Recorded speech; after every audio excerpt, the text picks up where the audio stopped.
Here's Louis reporting from the birdcage, L&L Pontiac. My little girl is going to be filming me.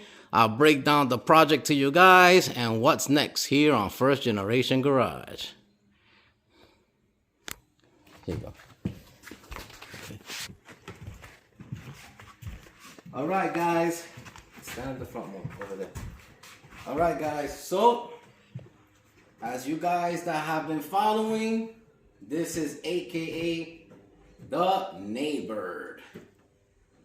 So I don't know, I've been on this car for a couple of months. It was dropped off here at my house the first week or the last week of August of last year. The last week of August or the first week in September.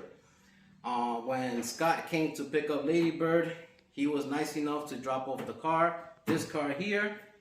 And as you guys can see, a couple of months later, she's functional, driving, going reverse and forward. I already tried all that. I just did a little test ride. I call that my little victory lap that I go around the front of my house into the birdcage.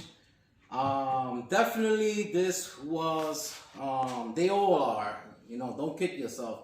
Just because I didn't do any body work on the car, mechanical work is also not a walk in the park. You know, it is, number one, is extremely dirty because I did the engine, I refreshed the engine, which sounds awesome. Okay, oil pressure is awesome. I mean, she's 40. Okay, and as the car warms up, it goes just slightly a little bit down, but she's strong 40. Cranking the car, staying there at idle.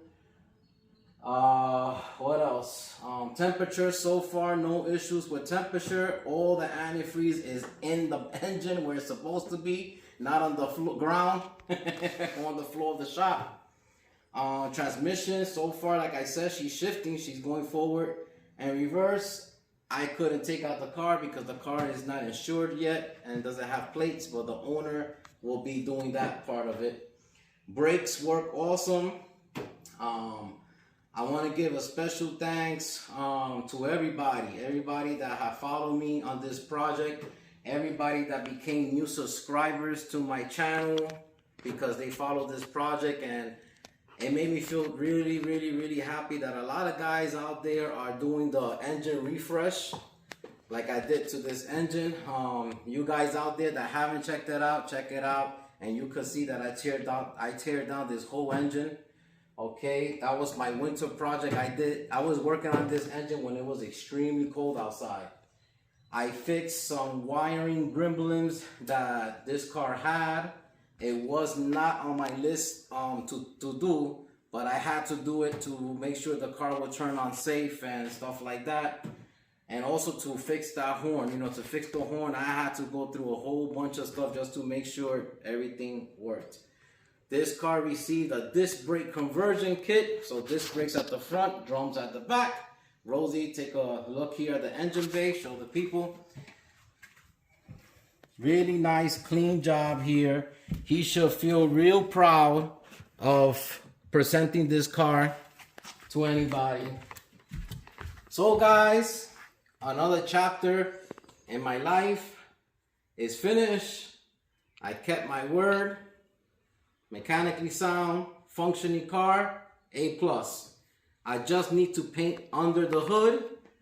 I have 7 things to paint under the hood. The 2 latch hinges, the radiator support bars here at the front, and the hardware that goes with it, and the springs to the hinges. And I'm technically done. He has to bring me some parts. He'll bring me some parts sometime this week, he told me. And then I'm finito. Time to start on the 1968. Rosie, go around, show them the 1968, the white car. That's the next project that's gonna go inside First Generation Garage. To get done, I'm gonna start with the headliner, glass, and then the seats and carpets. All right, guys. So another bird that was saved from yours truly, Louis, from First Generation Garage. Love you guys. Stay safe. May God bless all of you. Thank you. Bye-bye.